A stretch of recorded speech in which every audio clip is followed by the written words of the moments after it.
What is going on, everybody? Justin here, aka No Good Comics, and welcome back to the channel. It is a new episode of Comic Collector Origins, and we are on episode 69. Nice. Welcome, everybody. If you haven't already, smash the like button, subscribe to the channel if you are new, and of course, if you're not familiar with Comic Collector Origins, it is all about the community. This is where I have guests from the comic book community, whether it's YouTube or Instagram, come aboard and talk about their origin, how they got into this amazing hobby, how they got into the community, and hearing all these different steps along the way. So it has been so much fun doing these shows. I say this every time, but this is just, it's the truth. And I'm just so thankful for it and appreciative of the people who've been a guest. I know I have more people planned, coming ahead, and, certainly continuing to enjoy this process and this experience as a whole. So again, if you're new, definitely check out each of my guests that I have on each and every week, because they are all awesome, and it's always a good time. So I see a couple people in the chat already. Before we get into it, though, I want to talk a little bit about my guests, and I'm really excited because, and this is certainly has been a long time coming. Definitely somebody who I have really appreciated in this comic community since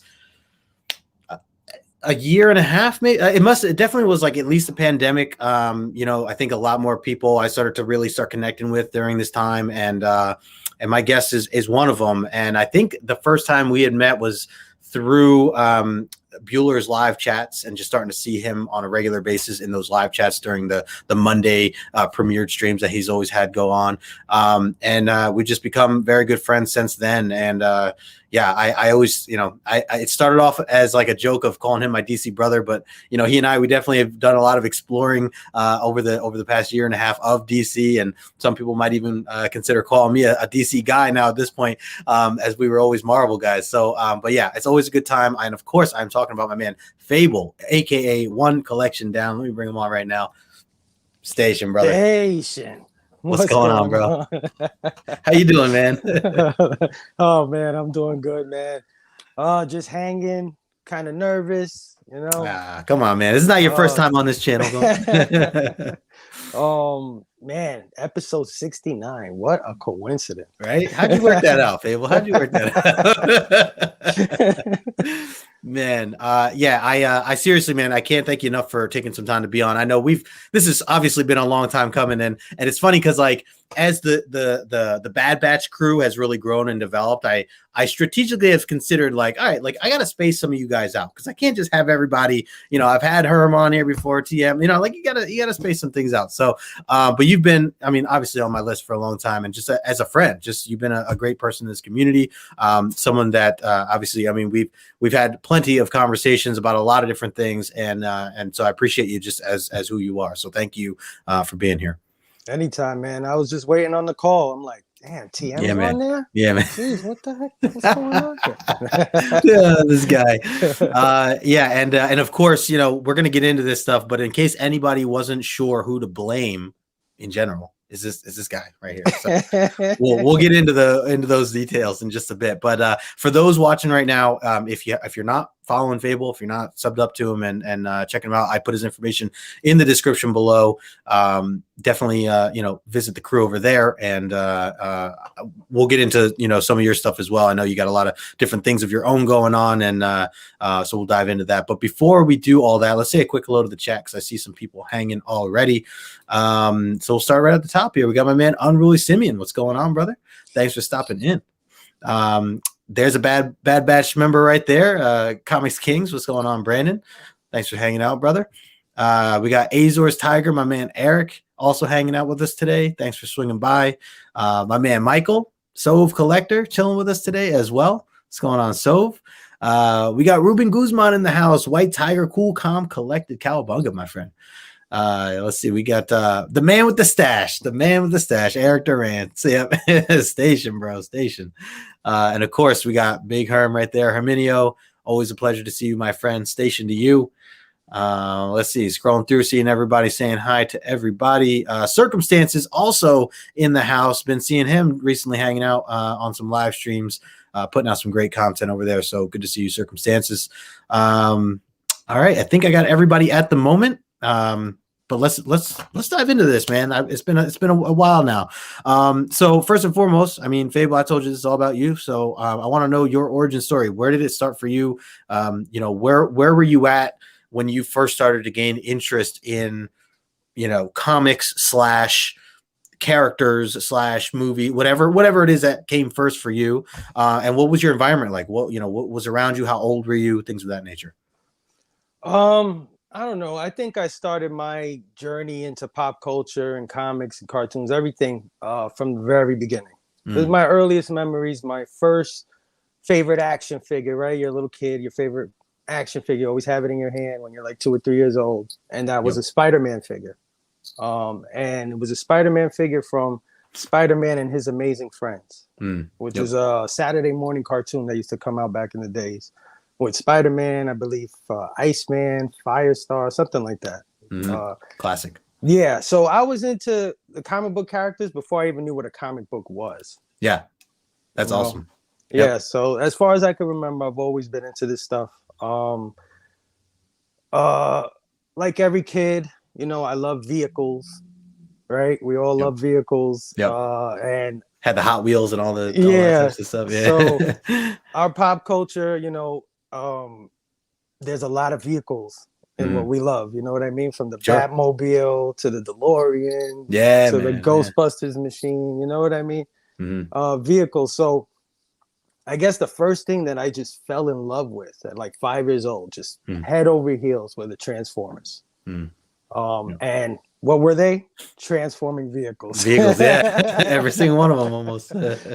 Right. So, I was in a single parent environment. Father was not around. It was just me and my mom. And she often sat me in front of a television, like all parents did back then.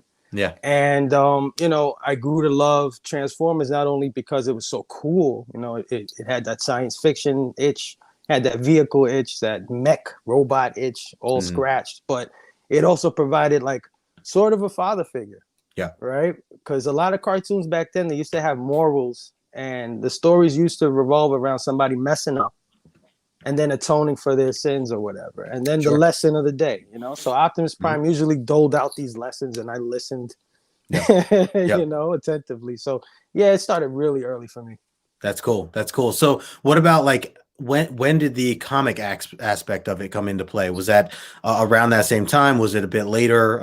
Did you have these opportunities to go to, local comic shops, or, were there comic shops around, what was that looking like? Well, the first time I discovered a comic book, I probably was around 7 or 8 years old. I'm not too sure. Yeah. But I was in my grandmother's house, hanging with your grandmother. You know how that is. Yeah. Yep. And grandma's house could be a little boring sometimes, right? Yep. So you're running around the house looking for something to do, looking for something to mess with. And on her coffee table happened to be 2 issues of Uncanny X-Men.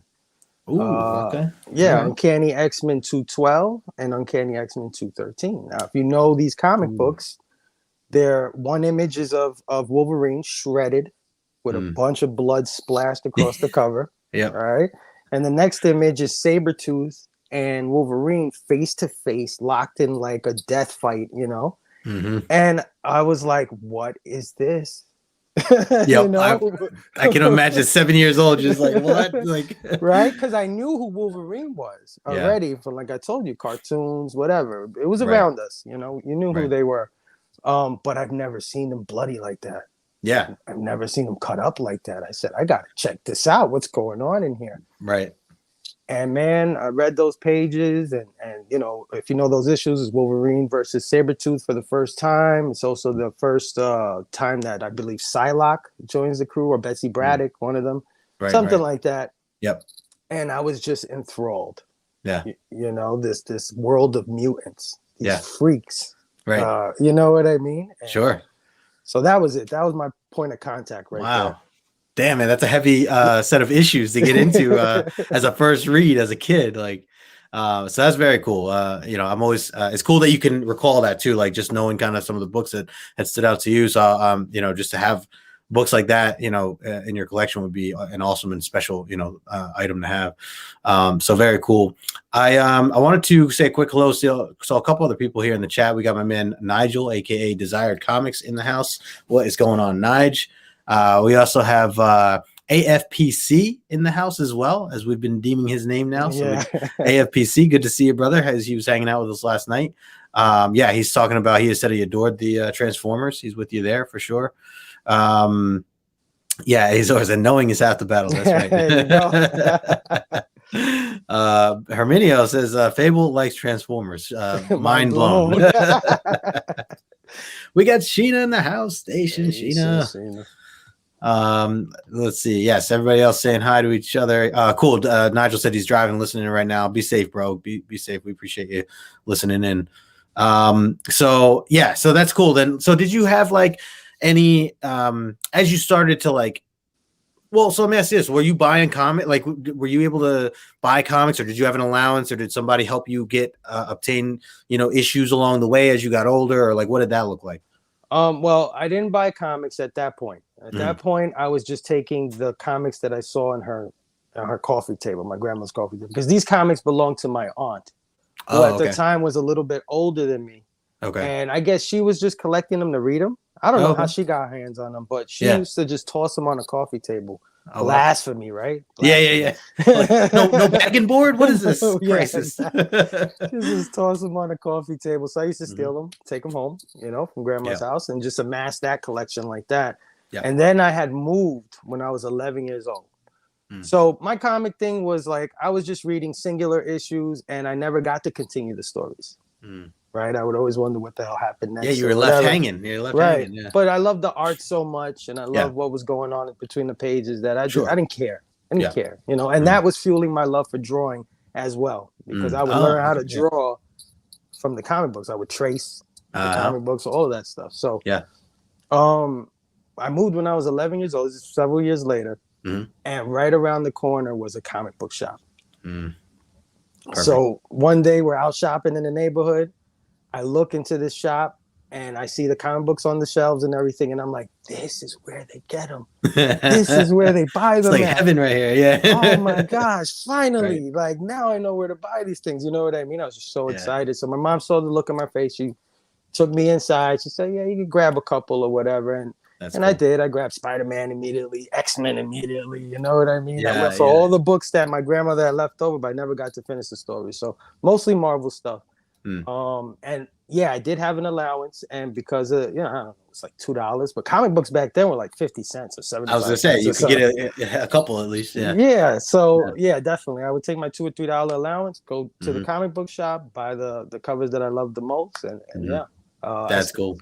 That's how I started again. Oh well, how I officially started. Got your own collection and things like that. So was this ever since then? Now at this point, have you been all the way up till now, have you been consistently into comics, or have you kind of been in and out throughout the years? I know obviously life happens, but where do you stand with the hobby now, like as you've gone over these years?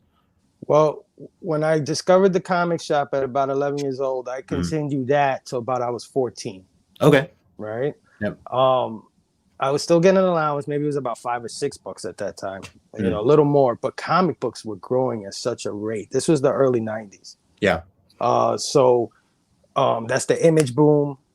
That's all the artists, all the legendary artists we always talk about today. That was all happening at that point. Yeah. So I didn't have enough money to buy these things. Yeah. By the time I got to 14 years old, it was like, first, I'm getting out of this stuff, right? Because I'm in high school now, so I'm kind of getting out of it. And it's like, you got other things going on. Yeah, and I'm buying sports cards now. Yeah. I'm getting into basketball cards and baseball cards and things like that. So I had to pick and choose what was, So I chose maybe the cards or whatever else, and I left it alone. And it was that way all the way to about 2019. Damn. So 25 years, almost 30 years have passed. No collection. As a matter of fact, until I got back into this community, I was doing nothing pop culture related. I didn't have any toys. I didn't have any comic books. I wasn't collecting cartoons or anything. I was just a strict family man. Yeah. And then So then one day, specking. Right? People hate the speckers, but hey, that's how I got in. So you can't hate it all the way. You know what I mean? But anyway, you're right. Specking, I was coming home from work, and one day, and I'm reading on my phone, and I see a headline that says, Rick from The Walking Dead is dying in the comic book. Spoilers. Yeah. So I was like, what? Yeah. Oh, wow, that's going to be monumental, right? Because I'm thinking back in the days when Superman died, and we all know how that turned out. But that was a big thing. So I was like, Rick from The Walking Dead is dying. I got to get my hands on this thing. Maybe I could make a few bucks off of it. Sure. All right. That was my thought. That was your mindset. Yeah. Yeah. I used to love comics. Shoot, let me try to get it. So I didn't know anything about FOC or any of that stuff. So here I am, 2 weeks or a week before this comic book is about to drop, and I'm calling every shop. They're like laughing at me, like, "Are you kidding me? Right. This is like the biggest book." You know what I mean? And I'm like, So anyway, I find this shop online called Gmart, and Gmart had it for about $15, and I said, "Dang, $15! Holy crap!" I said, "Man, but you know what? I'll probably sell it for $30, so it's all good, you know." So I said, "Screw it, let me buy the book." I bought the book, right? And then I started. Well, anyway, I got the book. Yeah. So when I got the book, I was like, "Oh man, yes, finally. Okay, let's see how much I can like bump this thing off for on eBay." But I decided to look at it. And that was my mistake. That's not mistake, but you know what I mean? That's That's where the downfall started. Your downfall already, right? I opened the comic book and I'm just flushed with all these memories and emotions from 25 years ago. Everything comes rushing back to me. Oh my gosh. Yeah, the nostalgia and everything. I almost cried. Wow. Right? Reading the book. I'm getting goosebumps right now. Wow. So I started reading the book and I'm like, man, why did I ever stop this? Right. You know, and I just brought you back. 25 years, I couldn't put my finger on why I stopped. Of course, I jogged my memory. I'm like, oh yeah, money and stuff like that. Sure. But at that moment, I was like, what happened? Like, what happened? You know, I love this stuff. Yeah.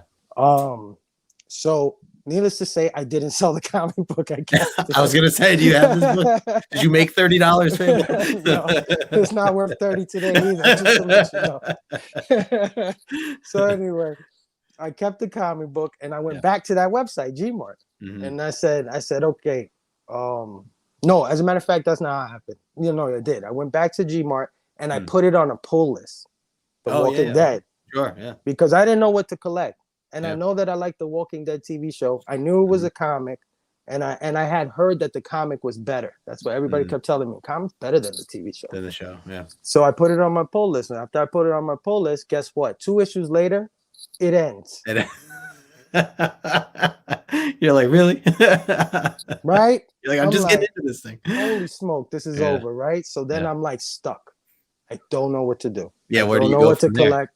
Right. Exactly. So then I decided, you know what? I'm going to pull from my childhood. So who did I love? Spider-Man, X-Men, Batman. Right? Those were my top 3. Some big, yeah. Found their titles, that they had titles going on. And guess what was going on at that time? Hoxpox, House of X. Oh, gosh. Powers of X. Very busy time. Yeah. Right? Hot time. Yeah. So X-Men is my all-time favorite comic book team, characters, whatever you want to call it. Yeah. So Hoxpox was just coming out. They had all those amazing covers. Wow. And that was just like perfect. It was just like the perfect time. I got those books, and everybody, I don't know how everybody feels about Hoxpox, but I thought it was one of the most amazing stories. I'm with you. I have ever read. I just read it this morning, actually, the first issue again. Yeah. Just went back. Yeah. And needless to say, that was it. Yeah. Now every comic book hasn't been Hoxpox. Right. Sure. Yeah. A lot of filler. Yeah. Since then. Yeah. But that series right there put me right back in. Yeah. Right back in. I dove in, and of course everything came with it. Man. The community, the friends, the YouTubing, the Instagramming, the toys, everything. See, this is why X-Men and mutants are the best. That's why I tell people you gotta read. X-Men brings people together, is what I'm saying. That is awesome, Phable. That's really cool. And like obviously we've talked about some of this stuff before. I know some of the story that you're sharing here. Hearing that, one thing I wanted to go back to was what you pointed out about speculation being one of the reasons that kind of helped you get to where you are today. And like, if it wasn't for speculation, who knows, you might not have you might not have tripped over this hobby again. Could have been something different. So in a way, it's like, well, good thing, that you had done this. So I love that. And it's just something to think about, and I know, like you said, like, and we won't get into like details of that, but like speculation, yes, it can get a bad rep and can be looked at in a certain way to different levels, but you have to consider all angles, and that is certainly a story, a truthful story that has happened to you, and you are certainly, I'm sure, probably not the only one to do that, to go through that, and because of those reasons and everything. So I think it's awesome. I think it's great that they obviously you're here, so so that's awesome. And just very cool. I didn't realize that it was that long before you got back into it, like a full 25 years. I wasn't sure if you dabbled, after school or whatever the case was, but that's really interesting. And it's even interesting to know that the emotion that you got from opening this new book hit you so hard and fast that was just like a click of us, like, like, I forgot I loved this. Why did I ever stop? Like, I love hearing that kind of thing. So it's really cool. It's really special. And thank goodness for The Walking Dead, I guess. Well, look, man, speculators get a bad rap, and it's totally understandable. Yeah. I'm not closed-minded to the things that can happen in that world. Of course. That turns people off. Yeah. But at the same time, if you take that money out of the game, there is no more game. Right. You got to understand that. The people, they're pouring money, buying multiple copies of this, multiple copies of that. Yeah. It might send a bad message to the companies, and they do, done things based on those sales. But at the same time, they're still around to give us good stories. Yeah. Because of it. So, I never hate on it too much. I get it, but I never hate on it too much. There's always two sides to that stuff. So I'm with you there. Quick hello. I saw a couple people in the chat that I wanted to highlight here. I saw Laura hanging out with us here today. Good to see you, Laura. Thanks for stopping by. She says, good to see you, Phable, as well. We have my man Bobby De La Ghetto in the house. What's going on, brother? Station to you, my friend. AFPC, gonna get a hang of that. AFPC was talking about when you were talking about drawing. He said drawing as a practice at a young age was fueled by the desire to imitate the art from comic books. So it's cool, to hear you were keeping an eye on that and learning, drawing and stuff like that as you went. We got our buddy Paul in the house, Paul Morris, PJ Morris. Good to see you, Paul. I was just talking with him earlier this morning. Actually, good to see you, my friend. We also got Jason, Southern Comic Geek, in the house, station brother, another mutant brother, Jason here. Let's see, scrolling through, we got Empire Comics in the house. What up, Emp? Always a pleasure. Chop and Drop 2013 also hanging out with us here today. Good afternoon to you. Let's see. So said he never left. Yeah, I mean, hey, if you were able to keep that going the whole time, that's more power to you, man. Awesome. Yes, Architectural says I'm firmly against speculation, but let me hear this young man out. Yeah, no. So, and I'm curious as I scroll through more of these comments, what he thinks of your story, because like you. Like I said, if the speculation aspect of it wasn't there, you might not be here today. And I am very grateful that you are here today in this community and in this hobby. So, I mean, it worked out, and I know that's not the case for everybody, but it's still, it's just an interesting way to think about that. Hey, we got Brother Joe in the house, Station Brother Joe. I like when Herminio calls his name up, Brother Joe. and we got to remember that every Grail book was a spec book. Oh, yeah, that's true. You got to remember that. Like, you want the first appearance of Wolverine, guess what? Somebody back in 70 something was like, bought that book, maybe bought a couple copies. That's why we have so many today that we can buy and sell. Yep. Very true. Great points. I talked about, really enjoyed Hoxpox, fell off since Hickman left. Yeah, I think we talked a little bit about this last night, Architectural. I would recommend still giving it a shot, maybe in trade for some of the X-Men stuff I'm enjoying right now. The X Lives and Deaths of Wolverine's been really good. Let's see, a couple of people saying hi to each other here. Yes, definitely agree. X-Men do bring people together. That's going to be the new quote of the channel right there. He said, for me, it was Berserker 1 when I got back in. Oh, that's interesting to circle. Nice. All right. Yes, that was a big hype too, for sure. Sheena showing some Walking Dead love. Love it. Love it. Sorry if I'm just catching up with some of you folks that have been hanging out here. Emmanuel also in the house. Hello, hello. Thanks for stopping by, as well as let's see. Unruly said, a lot of us left for years and somehow found our way back to comics. Yeah, and that's what's cool about. That's kind of what this show reveals, is like how people kind of weave their way back into it one way or another, and we all have our different stories, which is cool. So all right, I think I'm caught up here on the chat, but so yeah, I'm loving this, Phable. Absolutely loving this. It's really cool to hear. And I knew that. Yeah. So what we're talking, like Hawksbox was what, 2019? You said? Yeah, I believe so. Right around almost that. Positive. Which is crazy because I got into comics mid 2018. So, you know, I mean, and other guests I've talked about here too. I feel like this 2018, 2019, 2020 time period, a lot of people had gotten back into the hobby or just got into for the first time. You know, it just seems like a really hot time to just be enjoying the hobby. I mean, even to this day, it's just a great time to be in this hobby. So you're here, perfect timing. So with all that, I wanted to ask you too a little bit about, you know, if you have any experiences with or interest in going to Comic Cons. Have you ever been to a Comic Con before? Would you ever want to, and do you recall like your first time if you have gone to one? I've been to one Comic Con, New York Comic Con. Oh, okay. It's like the big one. Yeah, this was before I got back into things. Gotcha. I only went there because I thought that all these stars would be there, like, you know what I mean? All these actors and voice actors and video game stuff, because it's not just comic books at the Comic Con. So I went there and I enjoyed myself. But I didn't know, like, you know, I wasn't in. Sure. So, you didn't look at it the same way that you might look at it now. Things were just passing me by, you know, and there's probably things there that now, if I go back, I was like, oh my God, you just passed that. You didn't even pick it up, you know? Right. But yeah, I just went to one Comic Con. I don't really have too much experience going to cons. Gotcha. Have you thought about maybe in the future here, trying to get to something over these next couple of years, or? Yeah, I want to meet my Bad Batch crew, man. Oh yeah. You know, I've only met Big Herm. Big Herm lives in New York. And I want to meet the rest of them. There's a bunch of us. And so we're planning, hopefully, if things go right, you know, C2E2. Coming up here in the summertime. Yeah. Oh, if you're going to that, I'm going to be there. I'll be at that one in Chicago. Yeah. So I'm going to try to do it, but you know, okay. Barring any kind of surprises. Right. Of course. Well, keep me posted, man. That's cool. That's a great experience. Is like you coming back in a way. I feel like this is technically will be your first, now that you're in the hobby, which is even cooler. So yeah, like you said, you're going to look at everything a lot different. You might not get very far because you're going to be stopping at each little table, each little booth, and you're just going to be like, you know, overwhelmed. So it's going to be great. I hope I'm there for that. Yeah, definitely agree with Big Herm here. The weekend of the mayor, year of the mayor. Appreciate you, Bobby. Hey, we got Magic Lasso in the house as well. Station Ryan, good to see you, my friend. Station Lasso.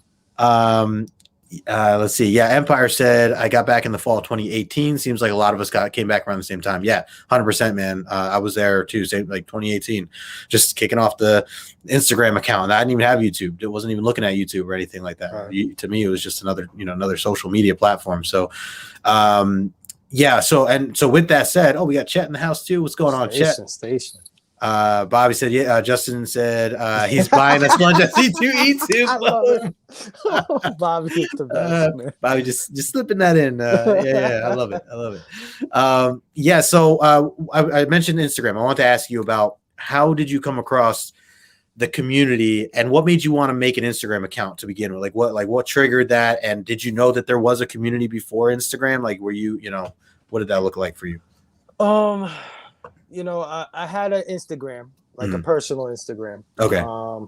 And it was just friends and family, that kind of thing. People you meet online. Then when I started getting into the hobby, I found that I like taking pictures of my comics. Right? Me too. Yep. Yeah, I found like I like taking pictures of them grouped up and things like that. And I don't know, it was just something to do. It was fun. Sure. So I said, you know what? Let me make a comic book one. Let me make one just for my comic books. Because I know nobody is going to follow me from family, friends. That's how I felt. Yeah, I was like, my family's going to hate me after this. Right, exactly. So I made that. And I guess that's when everything changed, bro. Everything changed. Everything that I know today in this hobby comes from Instagram. all my friends in the community, Yeah. all the books that I missed or want or need. People are there selling them. They posting them.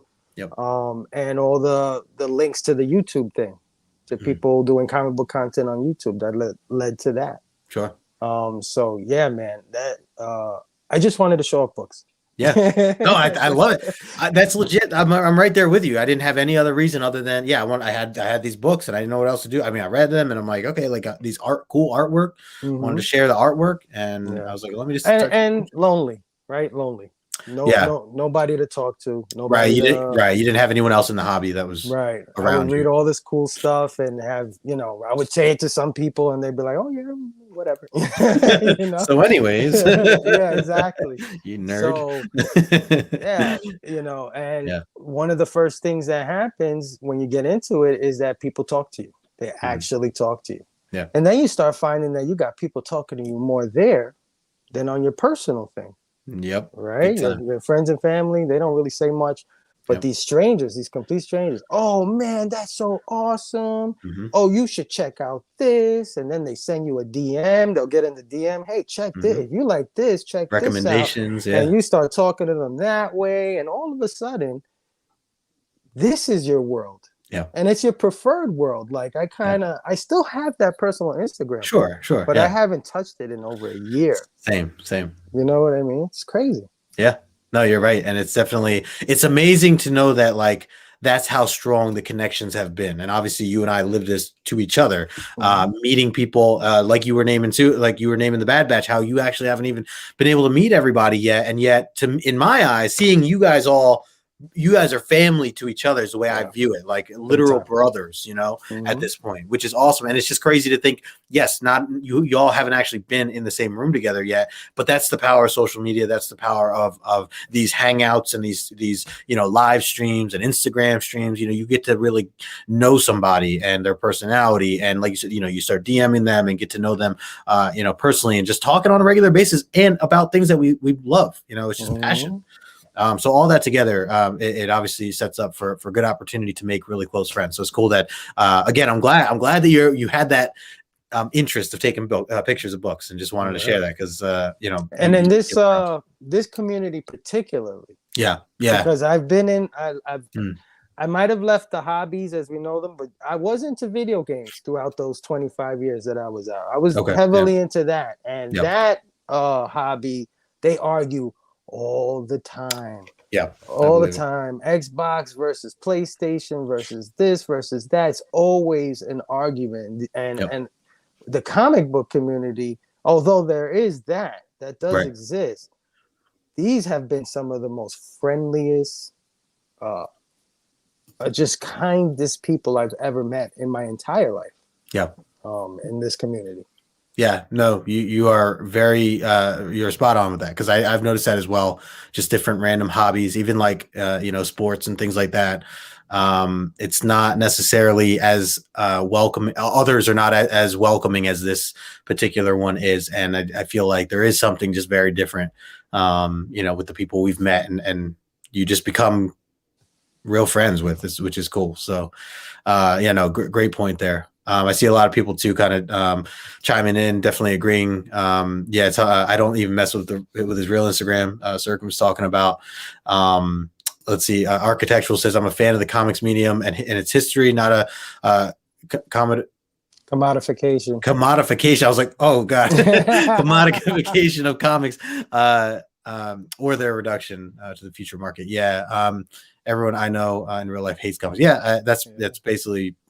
I didn't have anybody either. That's why I wanted to like read it and then be like, man, I got to tell somebody about this. This is awesome. And like, my family just wasn't really into that stuff. So, we got Mark Robinson in the house. Good to see you. Thanks for stopping by. Watching Variant on YouTube and Comic Tropes got me into collecting again after 30 years. So in 2021, about 7 months ago, I started again. FOMO is the greatest foe. Yeah. Hey, we talked about this on the William Phable show, talking about FOMO and kind of how to combat that. No, it's a great thing that you mentioned there. But yeah, Mark, I'm glad, good to see you're here and in this great hobby with us. There you go, brother Joe. I was lost, but now I found my brother. Yeah, take care of me. There's the music. That's there. my brother. Yeah, that's my brother. Let's see. So saying there is no argument. Ghost Rider is the cool character. He's just throwing that in there. Come on, so man, we get it. SOB, I love Ghost Rider, bro. I'm with you, man. Yeah. Hey, we got my man Morbius in the house. What's up, Morb? I was literally just hanging with that guy. He was up here near hanging out at Zap Comics for a little bit. Had some lunch. So good to see you, Morb. Thanks for swinging by as well. And Mercy Collectible in the house. What's up, brother? Another one from across the sea there. Mm-hmm. Thanks for stopping in, Andres. Yeah. Oh, I agree with this. Phable and I need to meet up with the mayor one day. Yeah, man. I mean, you guys are not far. I know, Phable, we've talked about this. We will have something happen, sooner rather than later. I know I tried to spring something on you when I was going to a concert one of those days recently, but I'll be back in the city at some point. Hopefully be able to meet up with you guys. Yeah. So, he's an architectural, so never left either, but my tastes usually skew away from the superheroes. Even within this community, there are still pretty rigid definitions around what's worth reading and discussion, though. Yeah, I mean, we all have our own interests now within that. I think it's the best time. This is the best time, because you have all options, everything. It's not just capes, everything. And stuff that wasn't socially accepted in the 80s and the 70s and the 90s, whatever. Now you got whole comic books about these things. It's awesome. Yep, absolutely. Chat here is talking about easier to make friends with common interests. Yeah, absolutely. I used to think that I was the only man alive geeking over X-Men. Then IG happened. Yeah, no, that's a great point, man. It's a great point. Now we hang out every Tuesday. That's a plug. Every Tuesday, X-Men. No, you're spot on there. I wanted to ask you if you had a couple items that you want to show off here, Phable, something that means something special to you, or something rare to you that you want to talk about. Well, as far as comics are concerned, everybody knows I love the X-Men. So I don't really seek out older comics like a lot of people in our community do. I'm kind of content with just starting my collection now. Sure. And whatever's out now, and let that be the building blocks for. I'm sorry for the sirens, by the way. That makes sense. No, you're good. Let this be the building blocks for another 30-year collection. Absolutely, I love it. I love that idea. I do love, and I would like to own things from my childhood. Sure. But I'm not going to pay an arm and a leg for it. I'm not going to buy hundreds and hundreds and thousands of dollars. I'm just not going to do it. I have you got to be realistic. Right. I just cannot do it. I don't see the, I don't know if it's going to necessarily quell whatever's inside. You know what I mean? I'm always looking for something new. I'm always looking for great things. But that being said, I have come across some comic books that I feel like I needed to get. And I needed to get these because two of my favorite artists that inspired me to draw, because I actually went to an art high school, prestigious art high school. Oh wow, okay, yeah. And I was going to go to Marvel Comics, that was my trajectory. That was your plan. Wow. Right. And two of the artists that inspired me the most is, of course, Jim Lee and Todd McFarlane. Oh, best of the best. All right.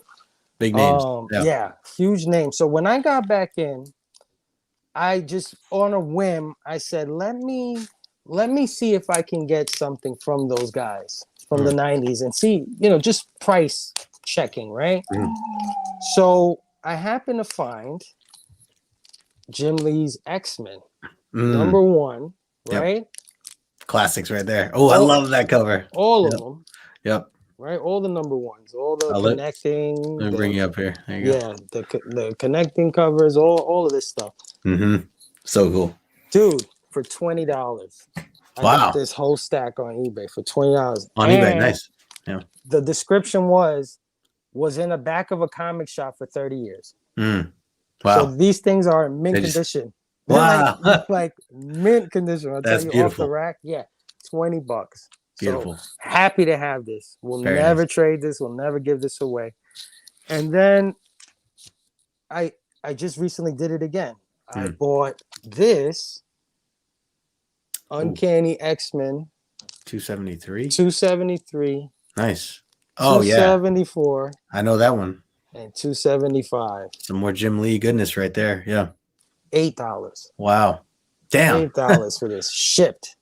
Nice. So wow. That's like shipping is $8. So these are books that I've always these are my childhood books right here. Yeah. So I've always wanted that. I'm glad I got that. But like I said, I'm gonna do it at a budget. But once I got them, they're not going anywhere, right? They're staying with me for life. Sure. Same thing with this sucker. Had to find one.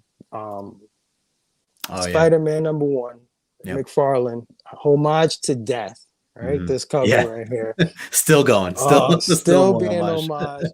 Had to get this. So glad to have this in my collection. I know it's not a terribly expensive comic or spec worthy, whatever it is. Yeah, it's Todd McFarlane doing his own thing for the first time in Marvel. Love it. Still iconic. Yeah, that book. That book when I was a kid and it came out. I missed it, right? Because all the big kids bought all the books. Yeah, right. You couldn't get it. I told my mom, can I have that one? The guy at the store already had it for $10. Now this is $10 in 1991 money. You know what I mean? Right. She was looking at me like I was just ridiculous, right? Because she knows that these comic books are $0.25, $1, whatever it is.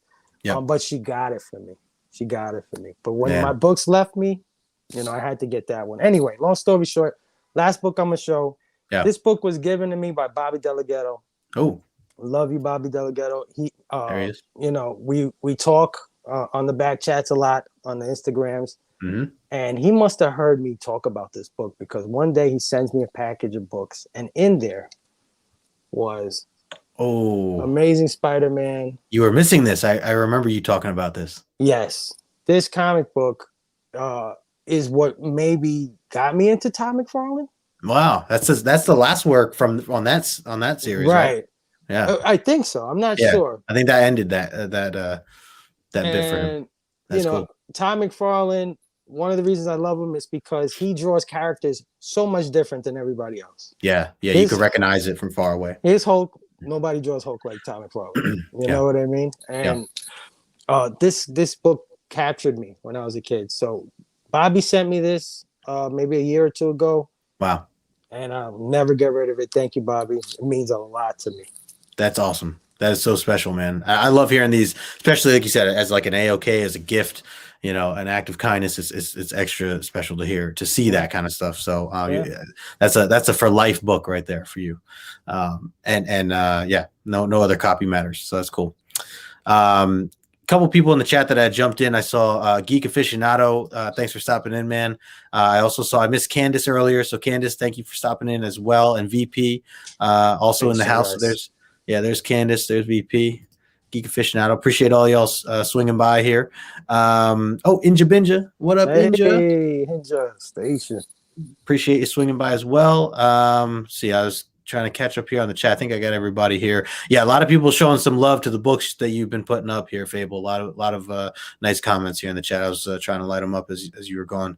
So appreciate everybody. And again, quick reminder, if you're not following Phable, please make sure you do so. It seems that we got a good amount of recognizable faces in the crowd right now, but definitely want to make sure that you're following him.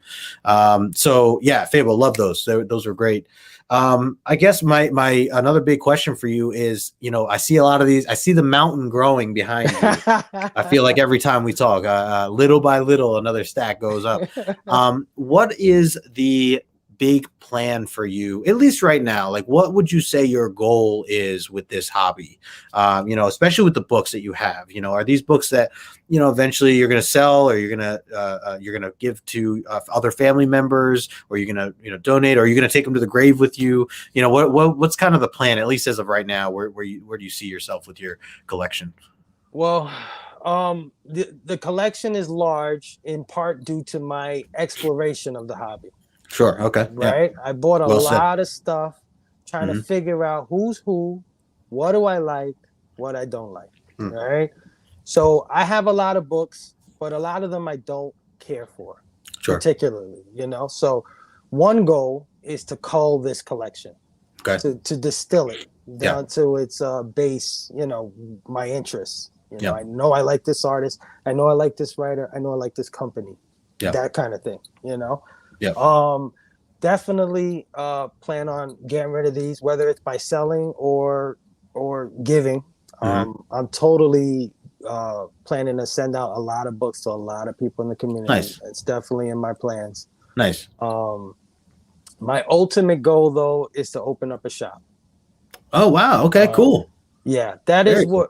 that is what One Collection Down is about, right? Because everybody knows me as Phable and Bad Batch and all this other stuff, but where does the One Collection Down come in? Well, that's the name of my store. Wow. Cool. Okay. Right. Yeah. I was wondering. I meant to ask that where that came from. Okay. Right. So, because when the pandemic happened, you kind of got some perspective on life, right? You kind of figured, family's more important than work. That's what I learned.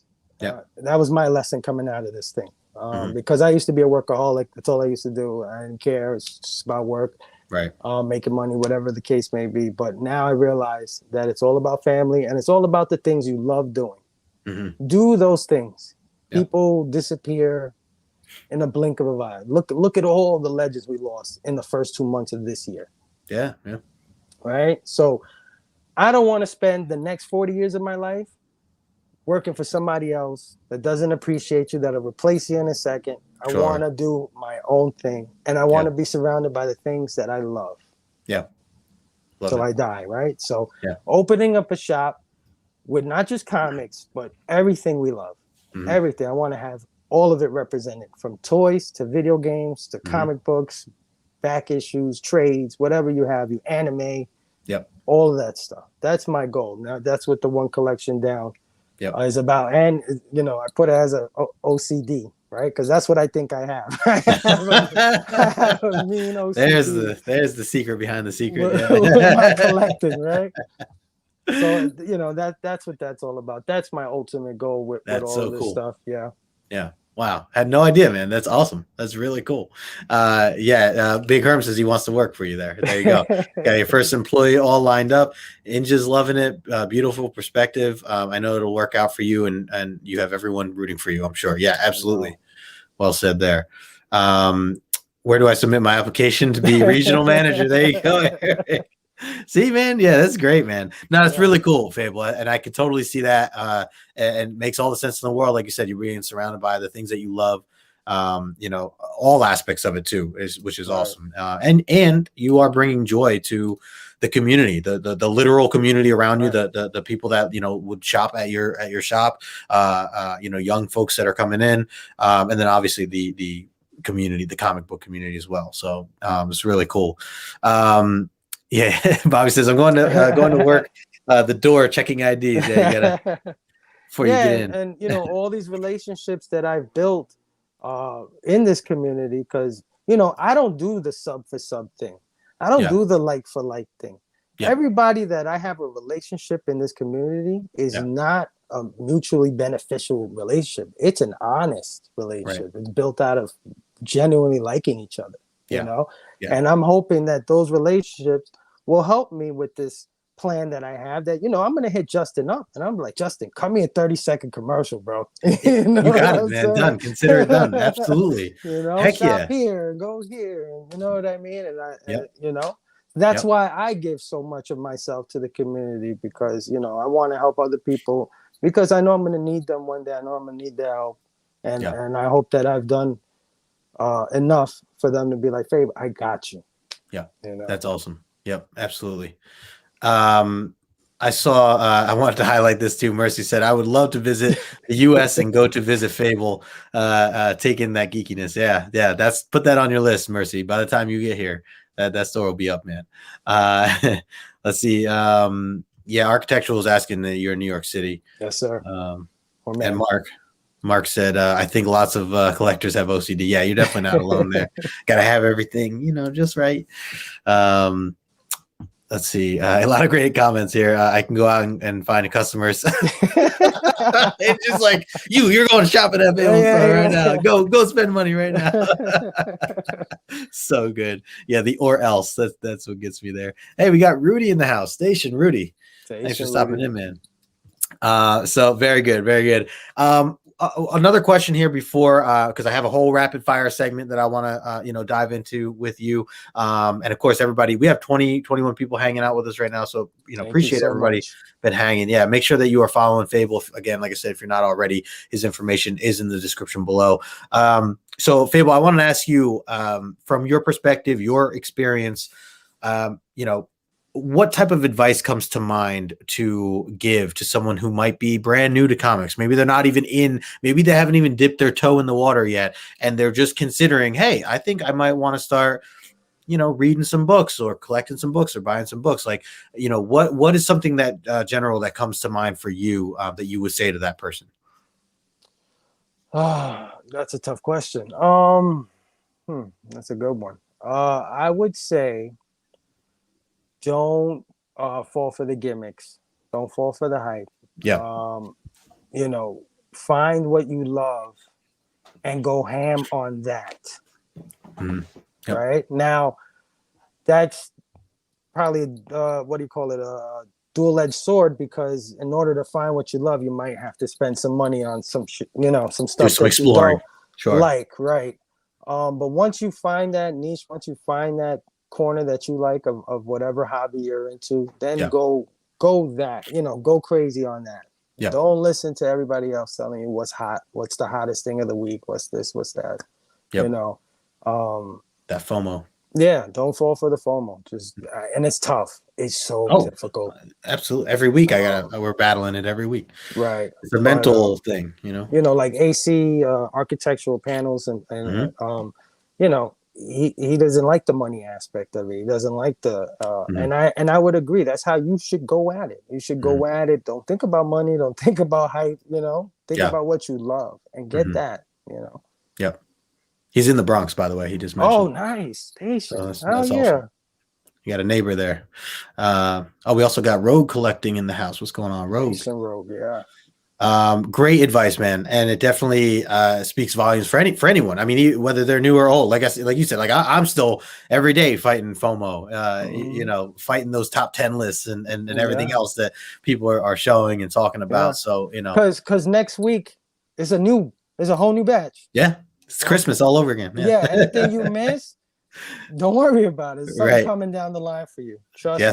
Yeah, the opportunities will fall into play. But I think, like you said, that main point of just trying to figure out what it is first and foremost that you really are interested in. And yes, that might take some time. You gotta do some exploring, and there are opportunities out there to even do that in terms of exploring like digital aspects or libraries and things like that to kind of explore the characters you like, or the type of style you might like. But I think, great advice overall. And I always like this segment because I know there's new people out there. I know there's people that are just starting to consider getting into this. There's new people to the comic book community that we have as well. So I think this, this is advice that can go to anybody, really. Like I said, even for us who've been in it now for a little while. Yeah, I'm still, like he said, I'm still fighting the FOMO. Yeah, every week I see something I want, and I have to, every week it gets easier though. It gets easier. You start seeing it. You start actually seeing it. You start seeing them trying to sell you something that's not really, looks nice, but not really, Yeah. It's a mental thing. Brother Joe says, are we talking FableCon 2025? Make it happen, man. Let's go. I love it. Circum says 95% of the hot list books drop in the value 6 months later. Yeah, 100%. My buddy JP collects. He does a channel on that and literal shows the value of like what it was 6 months ago, what it currently is now. And it's very eye-opening. I would recommend for anybody to do some research in that sense. So yeah, well said there. And yeah, support your local library. Yeah, man, that is definitely something that I've had some friends in the community who had mentioned again and again, like Sheena and Kelly, who had said that, there's like Hoopla and things like that, which I think is like a fruit or so. I'm not sure what Hoopla is, but Hoopla, it's a great opportunity to be able to get, read some books and also support your local library as well.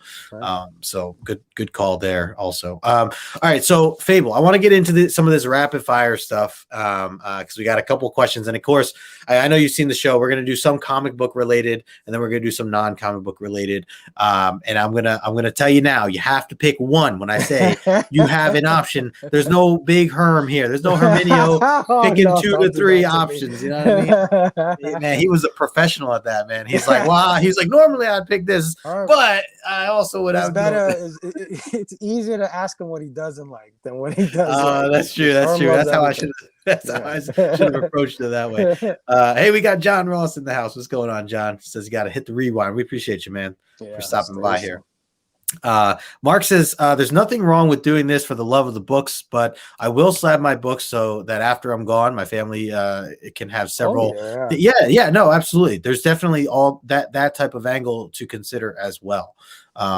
Yeah, I mean, I have slabs and raw books all behind me. You know, fan of all. I'll give you an example of what he's saying right there, and why there's a little bit of all of it in all of us. A little bit of spec, a little bit of love, a little bit of everything. You know. Yep. I bought a few months ago Midtown. You know who Mighty Mel V is? I feel like I know the name. He's a YouTuber, does comic book content. He went on the Instagram. I follow him on Instagram. He went on the Instagram and said, "Yo, they got Something's Killing the Children #1 on Midtown right now." So I went to Midtown. $60 they had it for. Oh wow. That was easy. I'm specking right at that point because I already have a #1. Yeah. But I know what these things are going for. Sure. So I bought a copy. $60. Wow. A couple months later, had a little bit of financial problems. I put that $60 copy on eBay, got $500 for it. Whoa. Damn. So I get that. I get that aspect for the people who like to slab and want to have some value in the books that they slab and hold them for their value. Sure. Not against that at all. Yeah. And like you said, especially if there's like personal emergencies or family, situations where you get put in a predicament, it is nice to be able to kind of have something like that to have, in your corner. Well said. All right, let's get into some of these rapid fire questions here. And I promise I won't make them too hard. Well, there are some hard ones, but we'll see how it goes. So first and foremost, if you could only pick just any one comic book character as your favorite character of all time, who would that be? Spider-Man. Oof. All right. I like you took a second, breathe. I would say X-Men, but you're gonna tell me that's not one character. So. That would actually be that would be a Herminio answer. That'd be a good way to be able to collect a bunch and just say boom. But if it was one guy, guy, everything was on that one guy. Yep, that's fair. That's fair. You're definitely not alone there. Yeah, Mark says, wow, talking about your $60, Something's Killing the Children. That is crazy. It is a great deal, man. But yeah, here, Architectural says, I like it raw, but people have to eat too. Yeah, get your bag. Yep. I'm a fan of literally. Yep, absolutely, man. All right, next one. If you could have any superpower, what would that superpower be? Super strength. Ooh, okay. Like the Hulk, like Hulk smash strength, like punching Superman. through walls. Like oh, okay, yeah. Damn, it's interesting because it you would think I would get more of that answer, and actually I don't. I feel like I haven't gotten a lot of super strength. You know why I'm gonna say that one? Because a lot of us, well, at least me, low self-esteem growing up, low confidence, things like that. Yeah. So wanted to be strong, so nothing could hurt me. Sure. If nothing could hurt you, then you could be you. Right. That's great. Yep. I like that. Well said. All right, let's see. We'll go to this is I'm curious with this one. If you could only pick one, who is your favorite comic book artist of all time? Todd McFarlane. Oh man, that was I guess that is kind of pretty easy. You've been talking about him this whole time, so. But Jim Lee, I was thinking maybe Jim Lee. Is he gonna say Jim Lee? That's up there too. No, I've always wanted Todd to draw an X-Men issue. Oh my God, can you imagine? Oh yeah, he's never done any X-Men, huh? Nothing. Man. I mean, he's drawn covers with the characters on. Sure, but right. Not the main line or anything, right? Yeah, man. And those days are probably gone now. Damn. That opportunity is probably not there now. What was the last comic book that you read? Oh, that's a good question. Eternals #4. Oh, nice. Okay. With what's his name? Karen Gillan. Gillan, yeah. Okay. Saad Ribic. Yeah, Ribic. Oh, that's on the new set. Okay. The new one, yeah. Oh, are you liking that? it is the most. It's like you read something that you understand what's going on, but you still don't understand what's going on. So that in itself is intriguing enough to keep going. Yeah. So it's like I don't know if I like it. That's cool. But I know I'm gonna keep going. That's good that you're giving it a shot. I've definitely I did slow down on it, but I do want to read it in trade because I enjoyed the first couple issues that I read, but I know not everybody in the community. It's a strange read. Yeah, the way it's laid out. Right, but it's like a murder mystery. Yeah, in a way. After a few issues, you start getting that it's the pieces maybe that way on purpose. Right. There's a bigger picture. Right. I could see that. Regardless, Ribic, fantastic artwork. I love it. That was one of the first things for me. I was like, "Ooh, I'll definitely give this a shot." He's a man. All right, let's see. We'll go into. So I'm curious where you stand with this. We're talking about X-Men here. You're a big X-Men fan. If you could only choose one as your preferred X-Men team, would it be the original X-Men team or the new X-Men team, like the Claremont X-Men team? Yeah, it would be Claremont. Okay, yeah. I mean, absolutely. I'm with you. Yeah. I personally, I think that's an obvious answer, but I get some people that say the other side of things. So I'm like, oh, come on, man, we got to go Claremont. I love the original 5 characters, and Cyclops I love as a leader. I think he's one of the best leaders in comic books, period. And he gets to play on both. So but everybody they added in giant size was amazing. Like amazing, Nightcrawler, Wolverine, Storm. Hell yeah. Colossus, Kitty later on. Yeah. These are some of my favorites, man. Hell yeah. Yep, I'm with you, man. A couple people chiming in about the Bobby said hard to pin down favorite artist, but I've always been a George Perez fan. Yeah, man. Thoughts and prayers to George Perez too, with everything he's going on with right now. But great call there. Reading Eternals as well, and Phable just described the experience exactly. Yeah. It's like you don't know what's going on, but you do, but you don't. He said I'll start to come together around issue 6. Oh, it'll start to come together around issue 6 with some of the one shot. Yeah, so I saw there was one shots and they're carrying on. So maybe I jump back into that because I enjoyed the movie. That was got me more interested too. Bobby, can't go wrong with either of the teams. Yeah, no, that's fair. It really is a brutal question because they're all great. They're both great teams. Right. So that's fair. He said that question reminds me of that GSX one that you said you wish was mine. Yeah, Ryan, it didn't get there to you yet. I swear I shipped that out months ago. I should be at your house now. Very good. Let's see. Going to I love this question. If you could go back, literal time travel, Phable, if you could go back in time and go visit any time period and buy a comic book off the shelf or off the rack, even depending what time that you travel to, and be able to buy it at cover price, and then come back to your present day. And the catch is you can't ever sell this book. You can't ever give this book away. You literally have to go to the grave with this book. What would that one comic book be that you could get for cover price in a time travel experience? That's a good one. Don't tell me away. Don't tell me that last week. Don't tell me last week. Nah, it would definitely be giant size X-Men. Nice. Okay. Yeah. Wow. Cool. Without a doubt. I can't sell it. It's not worth anything. Right. So if I gotta have my X-Men. That's awesome. Great choice there. Great choice. I hope you get that one day. I really do, Phable. Let's see. We'll go into. I'm gonna switch it up here a little bit. We'll do some this or that.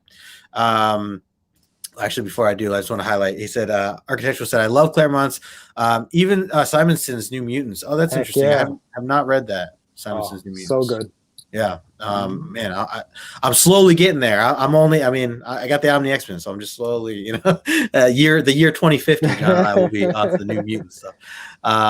Mark says he's always been always thought McFarlane was a little cartoony, or I felt a little like looking at a graffiti. Sorry, I like giraffe. Graffiti when it came to the characters out of their costumes. Yeah. Interesting. I agree, Mark, but that's why I love him. Part of that style. Yeah. Right? Because before him, there were great artists in the 80s, but it was like they were all samey and they were all trying to draw the same, they were trying to draw realistic, proportionate. Right. You know what I mean? Yeah. A Sal Buscema kind of style. And trying to copy the guy before or the Right. person before. Like, And then here comes this guy who McFarlane, to me, I reckon him as the second coming of Kirby. Wow. Because Kirby was the first person in his era to change the game, to make the fist way larger than it's supposed to be, to make arms curve in ways they're not supposed to curve, but for the sake of coolness, for the sake of how cool it looked. McFarlane brought that back. That's a great point. Yep. Well said. Well said. Bobby said he'd go back to 1974 and stay there. All the comics were a lot cheaper back then. Yeah, I guess I never put that in the rules that you could technically just stay at that timeline. But good stuff there. All right, so a couple of this or that's. I'm going to throw your way here. We got to talk a little food here. So pizza or cake? Pizza. Yes, my man. Pepsi or Coca-Cola? Ooh. I'm gonna say Coca-Cola. Yeah, man. The only reason why is because I drank so much Pepsi one time, it almost killed me. Oh my gosh! So I had to switch to something. I switched to Coke, and now I'm in love with Coke. So. Oh my gosh! Yeah, that would scar me for life. I'm terrified to have another cup of Pepsi after that. Yeah, that's funny. We got to see where you stand here. So I got to ask you, DC or Marvel? Marvel. All right. I know you're still my DC brother, though. It's all right, though. Let's see. James Tynion or Ram V? James Tynion. I like it. And I always like to clarify. We know, these are all not saying that you don't like one versus the other. These are all great options. It's still too early for Ram for me. Yeah, that's fair. Yeah. See what he comes up with next. Jenny Frizen or Jen Bartel? Frizen. Nice. I'm with you on that one. A day at the beach or a day at a Comic-Con? Comic-Con. Nice. John Byrne or John Romita? Byrne. Senior. Ooh, he's going Byrne over Romita. Love it. Man Thing or Swamp Thing? Swamp Thing. Nice. All right, see, there's some DC love there. All right. All right, let's switch it up here a little bit. I'm gonna ask you some non-comic book related things, and then we'll kind of wrap up here. You can let folks know what's going on, and which I know we got some more fun stuff coming up later in this weekend, which we'll get into. Oh, by the way, let me highlight some of these. So Herminio, man, come on, man, Pepsi over, come on, man. Brother Joe, I hope that he's not listening right now. Yes, sir. Sorry about that. Oh no, you're good. Eric says Tynan over Ron B. We're talking. He said we're talking later. Phable, Eric. That's great. Yeah, wrong. So not everybody's agreeing here. Phable, not a big fan. He says, I think we just lost Phable. Architectural says, not a big fan of Ram V, but I enjoy the work of Ramen also. Yeah, I mean, they're definitely. I want to see more from Ram V for sure. But a lot of the things he's written so far, I do really like and appreciate. All right, I can't keep going without my guest here, gang. So hang tight. Some people laughing. Here he is. There he is. Hey, brother. I'm sorry. I got you're good, man. Thing and it knocked the whole thing out. That's all good. Everything okay? Everything good? Yeah, man. Cool. All right, so Phable, we're gonna start all over again. We're gonna start from the beginning. So where did it all start for you, Phable? Well, everybody was getting at me because they wanted Ron V better. Eric said that we have to talk. He said we got to talk later. Architectural, he's a little bit more on the James Tynion side as well. Sove said wrong. I don't know what he's saying wrong too. That could be the Pepsi thing. I don't know. I don't know where that man stands. He could be a cake divisive, guy. Man, it's divisive. It's dangerous. Yeah, we're getting a lot of fire in the chat right now. Yeah, man. Mercy said, "Who hurt Phable?" Yeah, disconnected, man. No, this is great. All right, so I want to switch it up here a little bit. Want to ask you first and foremost. So you mentioned a little bit about, and I don't talk to a lot of my guests about this, but you mentioned video games. You talked about you had been a fan of video games for a while. So tell me a little bit about what is your favorite style of video game, if you still play now, or even if you don't, what was your favorite style, and what is your number one favorite video game ever? My favorite style of video game is role-playing games. Okay. Like an Now RPG. that's a lot in itself, right? There's different kinds. There's Of action course. role-playing games. There's menu-based role-playing games. There's strategic role-playing games. Yeah. But a game that basically you're an adventurer. You're going on this adventure, and you pick up people along the way, and you upgrade yourself, and you get Yeah. spells and weapons and things like that. So those kind of games. That's cool. It's like Yeah, you can grow. yeah, I love it. Love it. I love story, right? From Yeah. comic books. So those games, that's their main thing. Oh, of course. Sure. Yeah. You got a whole story with it. Right? Giant stories, go on this grand adventure. When you start the game, you're nobody. When you end the game, you're like a badass, right? You have all the powers. You're about to beat the boss. Love those kind of games. And my favorite game of all time, I mean, it's changed over the years. At one point it was Super Mario Brothers 3. At another point it was Metal Gear Solid. At another time it just changes. But recently, in this generation of video games, I've come across a video game called The Witcher. I don't know if you've ever played this game, The Witcher. There's a TV show based. I've heard of that. Yeah. Yeah, with Henry Cavill on Netflix. Well, it's based on this book series, and they came out with a game called The Witcher Part 3 for PlayStation 4, and I believe Xbox too. But yeah, man, that game is Good. incredible. Nice. Yeah. There aren't there books on that too, or were there books? I don't know if the books came before or after. Yeah, it's from Poland. It started off in Poland. There's a Polish writer. He wrote this series called The Witcher. Yeah. The books got translated over here. The video game company that made this video game, they are from Poland as well. Okay. So they basically licensed the book, made it a video game, but it became an international success. Cool.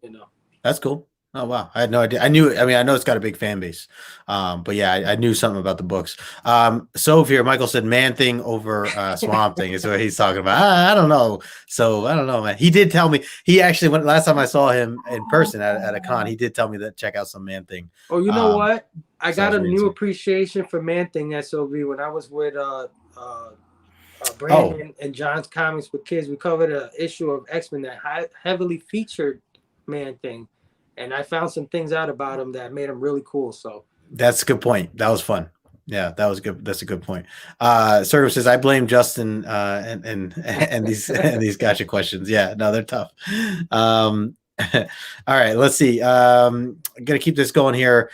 Let's talk a little bit about sports, man. Where do you stand with sports right now? Are you do you have a specific sport that's like your number one, and who are some of your teams?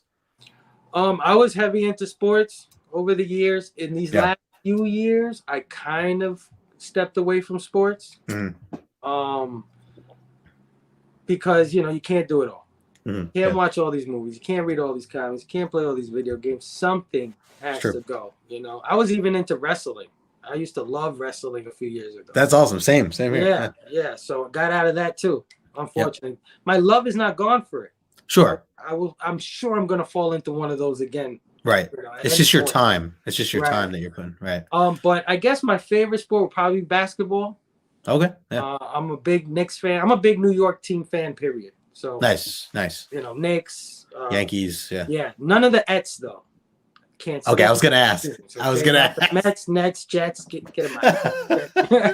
get them out of here. He says. It's great. I'm playing. But I love my New York teams. Nice. I would root for the. By the way, I would root for the Jets if they were in the Super Bowl. Oh, okay. Just to let you know, that's how much of a New York. You heard it here first. Yeah. But not that that'll ever happen, but yeah, we can. You know what you're saying. But yeah, basketball, man. I would say that's my favorite sport. Runner up, probably. I don't know. It's kind of tough. Like I love football. I do. I love football. Yeah. But I think there's a finesse to baseball.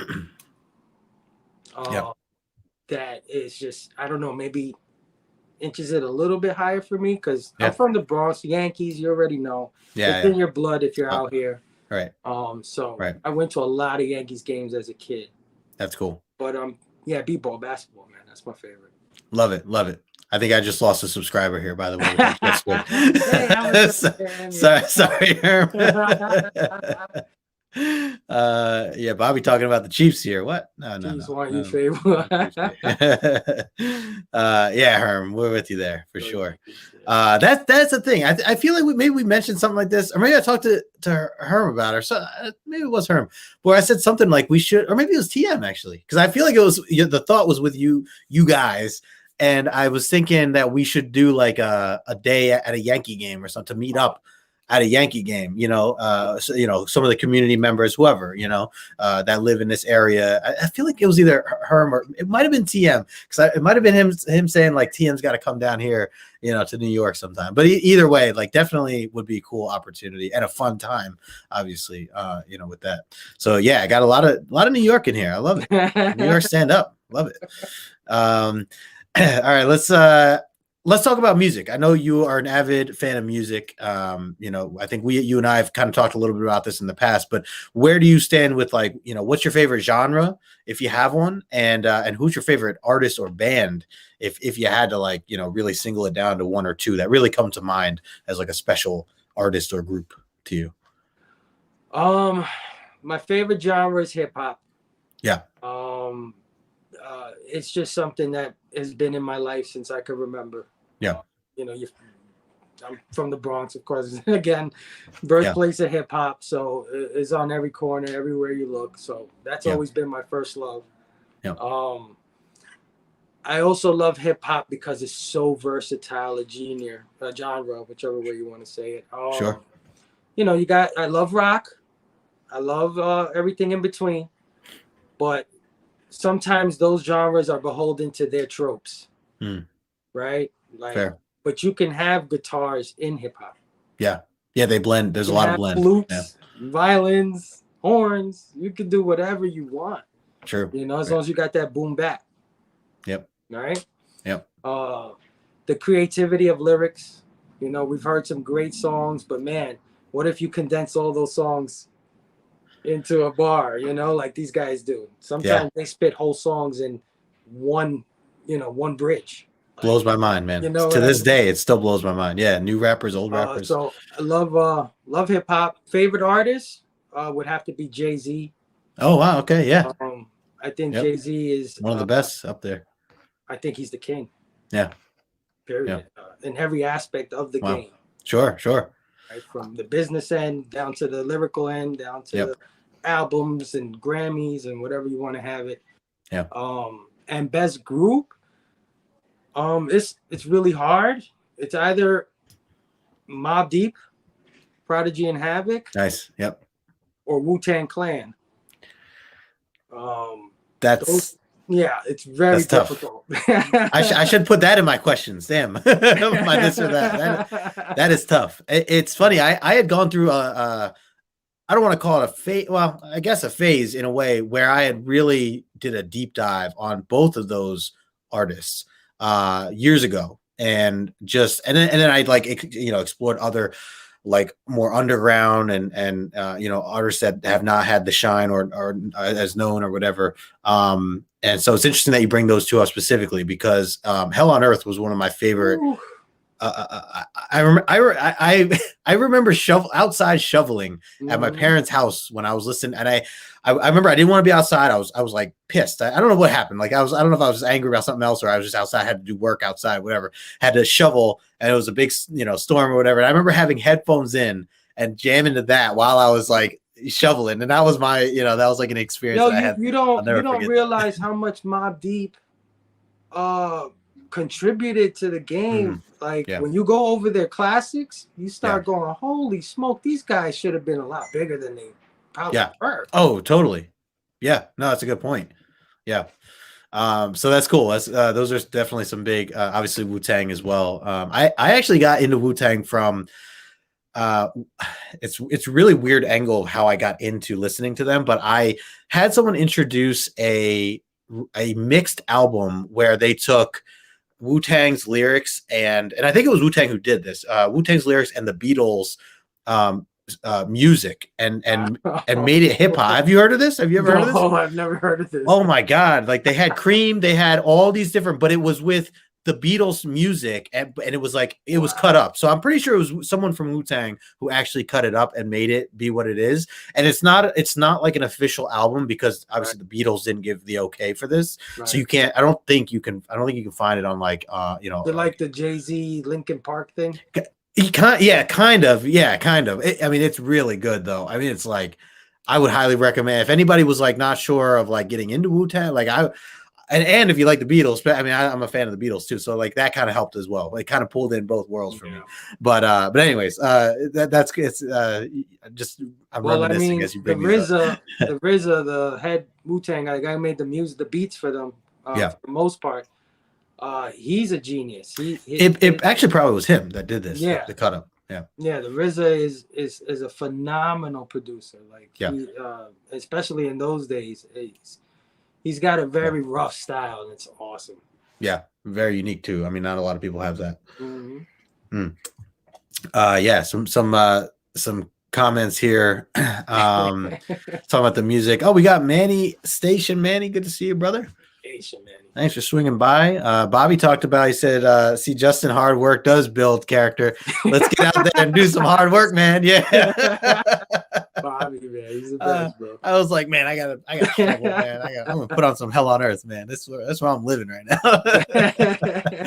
now. Eric talking about remembering the Jay-Z beat. Those are good. It's talking about Jizza. Oh, well, technically Jizza is the genius. Is the genius. Yeah, literal. This is interesting. Mark said, I think Mobb Deep suffered because they were very limited with their subject matter. They had a lot of dope songs. I can't find. Yeah, like they definitely were not radio friendly, right. In that sense. So I get that. That's a good point, Mark. All right, cool. And the other thing I gotta bring up and ask you here, which I mean I know the answer, but like, tell me a little bit about your history with music because we know. Not just, I mean, your beats and music have been around the community now. I think, to getting, people recognizing a lot of the stuff that you've been doing. And I love the work that you do. And again, for people who are not subbed up to you, I know you have music that are, people can chill and listen to on your YouTube channel. So they should do that. And then obviously you're helping out a lot of the community members as well with beats and things like that as well, which is very kind of you and getting the love out there. And it's great stuff. So tell me a little bit about your background there. Cause I'm curious, like, when did that start for you? And obviously you're still doing it now, right? So well, like I said, I always had a love for hip-hop since I was a little kid. Have you ever seen the movie Juice with Tupac? I actually have not. No. Okay. I know it. I know the film, but I've never watched it. I'm sure a lot of people in the chat have seen Juice. If you remember, there's a character in that movie called Radio Raheem. Radio Raheem was a kid that always walked around with a boombox, right? I was that kid in my neighborhood. Oh, cool. Radio Raheem, right? Like, in the Bronx, a lot of the mainstream hip hop artists at the time, a lot of their underground music, the music that made them get those deals, and you know what I mean, help springboard them. You could get a lot of that stuff in the underground shops over here in New York. Right. So there's a lot of mixtapes from artists that you guys probably never heard. Music that you've never heard, maybe on a best of 10 years down the line. But these songs were on these mixtapes, and you would have to go to certain shops in Brooklyn and the Bronx to get them. So I'm sorry, what was the question again? Just about like how you got into making beats and things like that. So I used to take the tapes, and I used to be the guy putting everybody onto the newest stuff in my neighborhood, right? Sure, introducing that new music. Right. So one time somebody came up to me with a program to make beats for a computer, a computer program. Yeah. And they were like, man, you always have the hot stuff. You ever thought of making beats? And I said, yeah, I've always thought of it, but I can't afford none of the equipment. Yeah. It was like, well, here, I got this program Burn. It does the same thing as those other machines do. And I took it, man, and I learned it. Everything from ear. I don't know how to play piano traditionally or how to read notes or any of that stuff. Yeah. I just put the kicks and the snares the way I think they should go. Yeah. You go by feel and your ear. Yeah. And that's how I started. And a few years had passed by, and I started getting like offers from people. Like people started being like, yo, man, you should I know this guy. If you go with this guy and this guy, I mean, I had a chance to work with Green Lantern. Wow. You remember Green Lantern? I know I feel like I know the name of well, he worked with Eminem a lot in Eminem's okay, early career. They yeah. made a mixtape. Anyway, got a chance to That's opportunity cool. to work with him. Yeah. But then I don't know what happened. Oh yeah, it was a thing that you kind of not you had to dedicate your whole life to it. Sure, sure. You cannot work. You know what I mean? If you want Yeah. to make it in that area. So I kind of left it alone. Yeah. You know? Yeah. So no, you're right. Come to this. Yeah. You know, we're making videos, we're doing things, people need intros, stuff like that. And I was like, yo, I got some beats. Like, if you need music, they're like, sure. Well, I didn't know that people were gonna like them, right? The way they did. So it kind of like got a second life. That's cool. That is so cool, man. And like I said, like you're helping the community. I mean, it's you know, provide music and stuff like that. And I like it, man. I dig it. And it's interesting because I wonder, I used to be into that's where I started. I was in the music industry. I was making beats. Beats was the first thing I did. And I remember I got introduced to Fruity Loops. I don't know if you ever used Fruity Loops Studio. That was it. Okay. Yeah. Fruity Loops. Yeah. that was everybody's kind of way in without, because you could get it for free. You could get it hacked, you know, you could get all the beats hacked and stuff like that. I don't know if you heard the roll call beat that I put out last, where it just goes through our names. Oh yeah, okay, yeah. Playing in the background. That's on Fruity Loops. Right on Fruity. Yeah, that's great, man. That's awesome. I heard that, like, I mean, Fruity Loops still a thing, right? I mean, they're still. Yeah, I think so. Yeah. I know they have like upgraded and probably more fancier versions now, but yeah, Fruity Loops was a thing, man. That was awesome. So I used to dabble in that, and I also was like recording. I wanted to be. I was on the other side. Like I wanted to be an engineer. I wanted to be the one recording artists, and almost like that Dr. Dre, you know, behind the scenes kind of guy, you know, hitting the faders, the fades and things like that. I was always into that aspect. I went to school for it in New York, right on 14th Street, actually, the Institute of Audio Research. Nice. So I was down there for that, and I got into. I got off of Fruity Loops. I got more into Pro Tools, and then you know, when I switched with Mac, I was also using Logic for a bit as well. But you're right; it is something that if you're trying to really go at it, there are no real breaks. Like you have to always be on, and you always have to be coming out with something new and better and different. Like, you know, something that represents you. It's kind of like it's kind of like a comic book artist. Like, you know, you're trying to be the next, you know, you're trying to be you in a way and be different. And yet at the same time have your work be recognizable and stand out. And it is tough because the music industry as a whole is a commodity. So, you know, you come out with one big hit, especially nowadays, that one big hit survives for like a couple, maybe a couple months, maybe, and then it's out the door. If you don't come up with another big hit, they'll give you your check and then you're out the door and then forget about you, no matter what genre that you're talking about, you know? So you need to keep going or to stay relevant, you know. Right. But at least back in the day, you did have your, you know, your one hit wonders. You had your, you know, and you could actually make money off of being a one hit wonder, things like that. The '90s, things like that. But it is hard to, even as on artist side, you know, keep coming up with new ideas, even, you know, from a rapper standpoint or singer standpoint, whatever. It's not easy. So I totally get it. And that's kind of why I got off it too. Like I'm not part of it either anymore, you know, as well. I don't even have my equipment anymore. Majority of that stuff is gone. I got some Shure headphones and that's it. But that's really cool. I was wondering your background on that. And obviously I know, you know, you're very into it still in terms of dabbling and making beats. So I was curious how far back it went and what triggered that to get you into it. So now I'm picturing you walking around with the boombox, you know. It was very cool. Yeah, a lot of love in the chats here. I light a couple up as well. And again, appreciate everybody hanging. Yep. Let's see. Yeah, we got 18 people. Again, if you're not, you know, following Phable, make sure you do so, please. Yeah, King of the Beats for sure. Absolutely. So, all right, we'll keep this going here before we wrap up. A couple other questions, Phable, then we'll get moving on here. But wanted to ask you about vacation spots. If you could travel anywhere in the world, you could bring your family anywhere you want, all inclusive, paid for a week, no pandemic, completely safe to travel. Somewhere you've never been before, where would you like to go? The country I've always wanted to visit is Japan. Yeah, nice.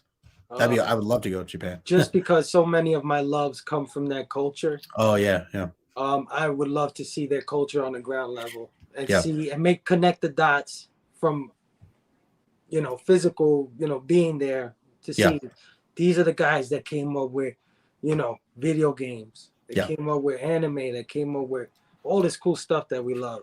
Yeah. I'd love to be there. Yeah. Love it. Great choice. Great choice.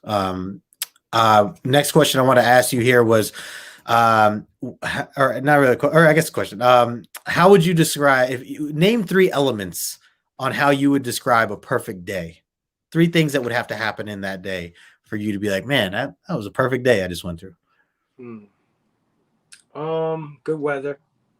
Yeah. Right. Good weather. Gotta feel good. Not too hot though, right? Are we in the middle here? Yeah, okay. Not like Arizona. Yeah. Somewhere between where it's just gonna be too hot, too cold, right in the middle center, and a nice little breeze. Nice. Breeze. It can't be dead outside. It's gotta be a little breeze to it. Love it. So weather, good friends, family, friends, whatever, familiars, people that you can be yourself with. Yeah. Good food. That sounds like a perfect day to me, man. Having those 3, you can't go wrong. Cannot go wrong. Great choices. Do you drink coffee? And if you do, how do you like your coffee? I do not drink coffee. You do not. Okay, there you go. Let's see. If you're going to the movie theater, I like this question. I haven't asked this in a while. If you're going to the movie theater, what is your food and drink strategy? How do you go about what is it that's like a must you got to have with you at the theater, and how do you go about achieving this? We'll put it. You know what I'm talking about. I'm basic, man. Yeah. I'm really super basic. I gotta have a tub of popcorn. Oh heck yeah! Gotta have a ton of butter on it. Yep. I'm with you there, man. Little salt, I gotta have some sort of cola, huge giant cola. Yes. Got to. Maybe outside of that, or maybe a candy. Yeah. Maybe an M&Ms or a gummy bear or something like that. Okay. All right. Yeah. No, I'm right there with you, man. I get the same thing. I think Snow Caps is usually where I'll go for candy wise, maybe some Sour Patch if I'm feeling frisky, otherwise, popcorn is a must. Large soda. I went as probably 2 months now, 3 months. I went with my buddy Jason Clayman Comics. We went to the movies, and I was telling him, I was like, I literally buy a large popcorn and a large soda. And I'm a small person, and I can't eat and drink a lot of it, but I eat and drink as much as I can. And I'm like, I know I could probably get a small and get away with that, but you just gotta have it. You gotta have it as part of the experience, right? So and then you bring it home, leftovers. So it's all good. Don't put it under your seat? I'll put it there, and then if I forget about it, then then leave it to somebody else. It's a good strategy. All right, since we're talking about food here, and we'll wrap it up here with this last question before we go. Where do you say, if you could have your go-to meal Friday night, you and the family, or just any decision that you could, it's on you, what is your go-to meal of choice for a dinner? Oh man. My mom used to cook a plate of fried pork chops. Oh. With yellow rice and Vienna sausage in it. We call it arroz con salchicha. Wow. In Puerto Rico, it's yellow rice with a little Vienna sausage. Yeah. And tostones, which is fried plantain, crispy plantain, and some salad. Oh, damn. Love that. That's like one of my favorite meals. That sounds great, man. That sounds great. I don't know if it's because I'm just starving right now, or if that's just like anything. You could have said anything. I think at that point, I always do this to myself. I'm like, we wrap up with food. I'm literally going to order pizza after this. That is my plan. Nice. after this show. But yeah, no, great choice there, man. It sounds great. Sounds delicious. Some great comments here. Bobby talking about popcorn and a Coke if I'm really feeling it. Beers in my pocket, man. I'll tell you. Let me just share this one story real quick, and it's a short story, but I actually shared it once before on the channel. But The Dark Knight was coming out, Batman Dark Knight with Heath Ledger. Like it was the opening day film. And at that time, I remember I think I was 20 years old. I wasn't quite 21, could not buy beer. And I was talking to a girl at that time that, we were kind of seeing each other. And so it was a midnight release. And we went, and I got, I brought like a 6-pack of beer with me that I had got from, someone got for me. And we drank it out in the parking lot beforehand. And we went like 2 hours in advance, like 2.5 hours in advance. There was like a lot of time to wait around. But we wanted to get there to get online and stuff like that. So we drank beer. Now, anyone who's seen this movie knows it's a very long movie. And we go into the theater. Now, of course, look, I'm trying to impress her, trying to, hey, we're cool, we're relaxed, we're hanging out, we're having fun. We go see this movie. Not one person. This was the theater was so packed that people were sitting on the steps. I remember it was like it technically was illegal, like it was that filled, but the theater was just like, no, we'll take your money, like you can go in. So place is packed, and I remember halfway through, I had to use the restroom so bad. And I remember looking around. I'm like, so far, I have not seen one person get up from this film. And mind you, this is one of my favorite films of all time. I've never really talked about it, but I love that movie. And I'm like, all right, let me not be the first to get up. I can wait. I'm good. 5 minutes goes by. 10 minutes goes by.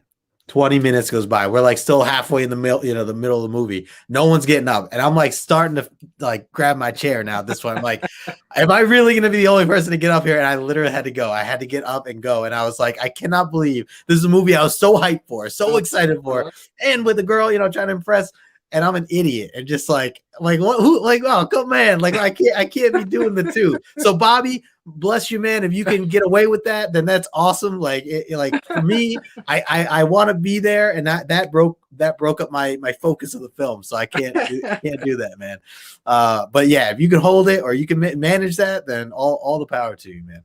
Tell you one thing I used to sneak in my pocket. I used to go to like the Mickey D's that was next to the movie theater. I used to get some nuggets. That's a good idea. Sneak those in my pocket. That's a good idea. Yeah, man. That's a really. Oh, but I bet you had everybody around you like yeah, who's got the food right now? Everybody was jealous. Yeah. They're like, you got the dipping sauce and everything. Yeah, that's funny. That's funny, man. Yeah. So appreciate everybody. Highlight a couple others. Mark's a perfect day winning the lottery. I mean, that's an interesting angle to throw in there for a perfect lottery. That's fair though. Satisfies the nasty. Weekend buying a Hulk 181 at a garage sale for $20. That is a great day though. Yeah, that's a great answer, man. Great answer. Wow. Bill, you got to have some candy for Lucas. Course, there you go. Always. Let's see. Never popcorn for me, but a slushie every time. Okay, Manny. Okay. Yeah, that's my wife. She needs a slushie all the time. Nice. I love the mixed bag of peanuts, M&Ms into the popcorn. Yeah. So you got the sweet surprises in the popcorn. I like that. Never considered that. Everyone's, wow, you don't know what you're gonna bite into. That's good. Otherwise, yeah, you're getting salad. That's what I'm saying, Manny. I brought this on myself, man. Hey, I get blamed for comics though, but it's the food now. Jesus. This is great. Love the show, Justin. Nice to meet you, Phable. There you go, John. Thank you. Definitely make sure you're reaching out to Phable for sure. Speaking of blaming Phable, your fault, by the way. I was gonna say, where did you get this name of the show that you have? Tell us about your show and what you have coming up. How about this? Tell us a little bit about your show. Well, the blaming came because of the mayor, Justin, No Good Comics. One day was on his stream showing off some books, and he sees me in the chat, and I'm going off in the chat supporting him. And he goes, "Oh yeah, I got this because of you. I saw this on your Instagram, and that's why I picked this up. Blame Phable."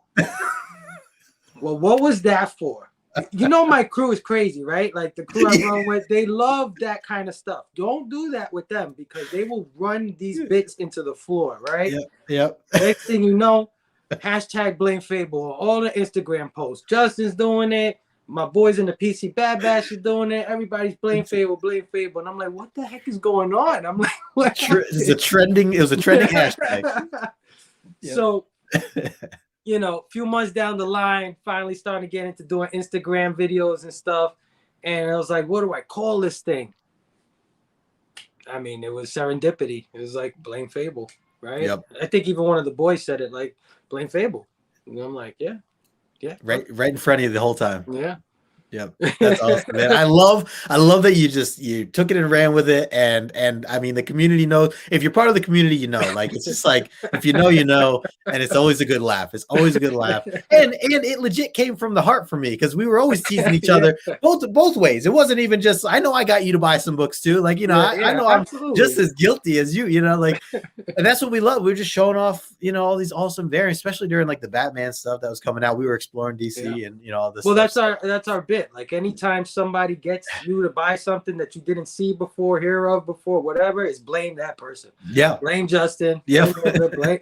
That's how we do it now. Nonstop, man. Nonstop. Hey, we got Uncanny Swag in the house. What up, Swag?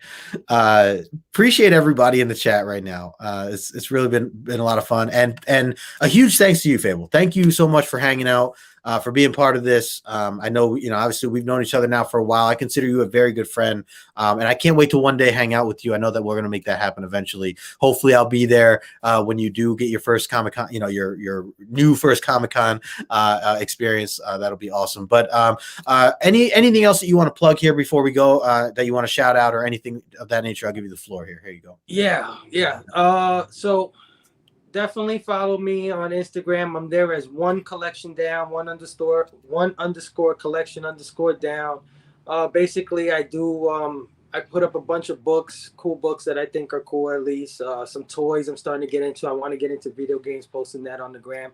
I also do a live show every Sunday at 6 p.m.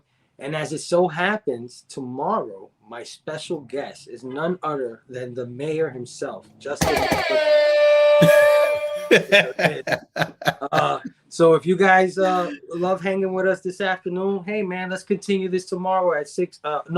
Special start time at 4 p.m. 4 p.m. on Instagram Live. 4 p.m. Eastern, Instagram Live. I'll be with the mayor, and of course my brothers Missing Link Comics and Big Herm Collectibles, two of my best friends in this thing. And we'll be chatting it up about pop culture news. There's a few titles announced this week. There's some trailers that dropped this week that we want to talk about. And of course, we review a movie. This movie we're reviewing is called Chronicle. I don't know if you guys ever seen the movie Chronicle, but go check that out. That way you can hang with us, talk about it. And of course, we do a segment called The Blaming, where we show off all the stuff we got from the week or just stuff we like to show off, period, just to so you guys can check it out. Maybe you've never seen it before. Tonight, I'm going to be on Dylan's Horror Show. Oh, nice. With Dylan, Rockin' Robbie from Pop Culture Philosophers, my guy. It's my brother right there. And, of course, with Missing Link as well. And Verno, the Cerebros. He's going to be joining us tonight. Nice. So that's going to be awesome. We're reviewing the new Texas Chainsaw Massacre thing that dropped on Netflix. So if you guys peep that, I don't know if it's going to be a great review tonight. The feelings on it is not so good, so it might be interesting. It might be a lot of fun. Yeah, man. And, of course, we got this thing called Whiplash Wednesday, where me and the crew, we put up a bunch of shows that we do all on one day, Wednesday. You got Big Herm, you got Manny, you got Robbie, Pop Culture Philosophers, you got TM Nerdy, Comics Kings Brandon, my man Missing Link, who does the show with him. We got a bunch of stuff come every Wednesday called Whiplash Wednesday. So, yeah, that's it, man. Come hang out with us tomorrow if you can, 4 p.m. Eastern. Love it. A whole bunch of stuff going on, and love the Whiplash ones has been so much fun. Seeing you guys kind of carry on and do what you do, all the different shows and things like that, including a lot of other members of the community as well. So it seems to always be a fun day.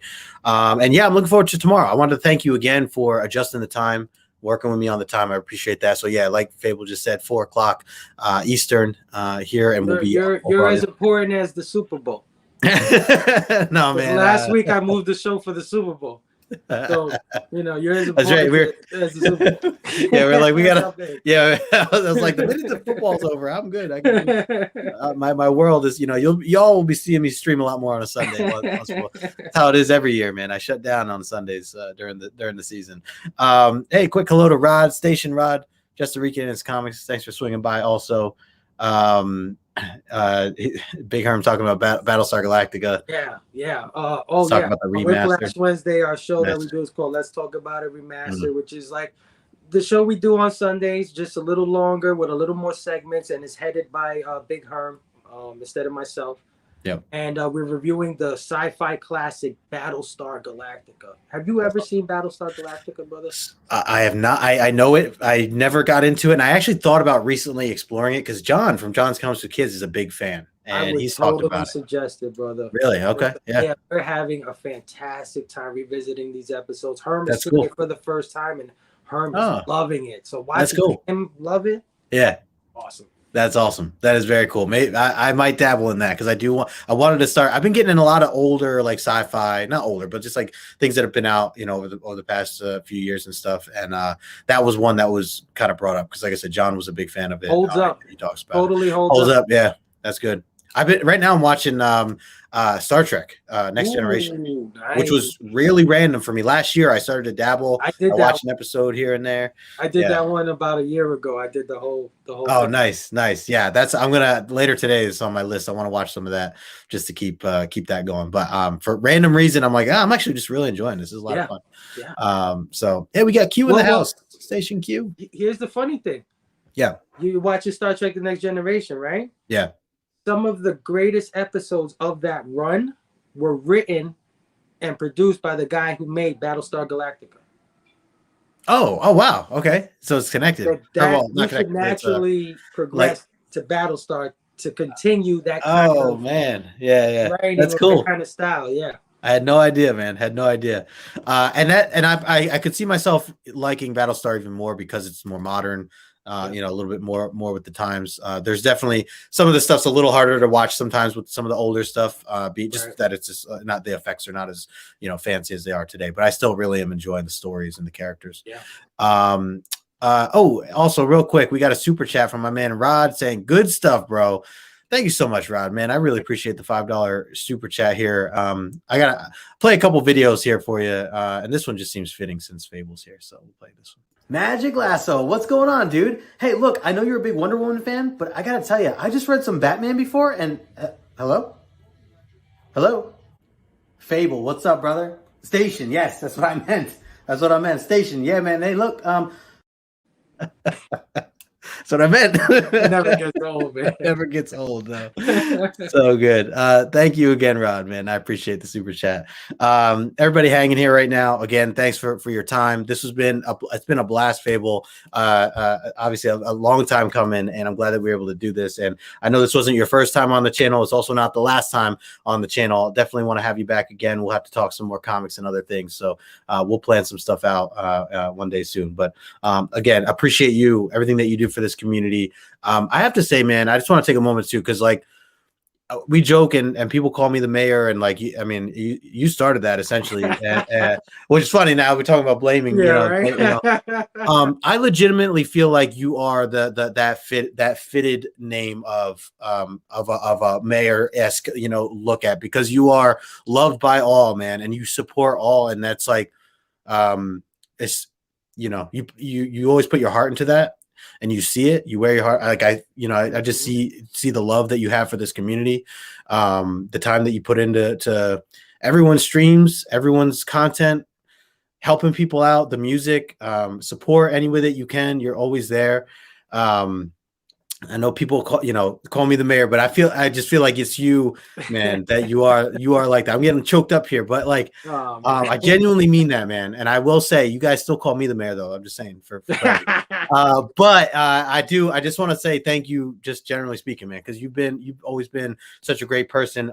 We talked right off the bat, like, exchanged phone numbers, had conversations, on my way home and stuff. Just got to know you in that way as well, and then see you growing with the Bad Batch and the rest of the community has been really cool. So I just thank you, man, again for what you do and who you are. Favor, guys, just returning the favor. Yeah, man. I when I got in, there was somebody who let the door in for me. There was somebody who came in and said hi to me. It made me feel included in something that looked like it was going on way before I got there. And they never let me feel like a rookie or a noob. They welcome me with open arms. So everything I do is in service to those feelings. I got welcomed in. I'm gonna make sure everybody that I meet gets welcomed in. I love it, man. I love it. Absolutely love it. Well, thank you again, brother. And everybody watching, whether you're here now, thank you for hanging out with us live. If you're watching the replay, thank you as well for taking that time.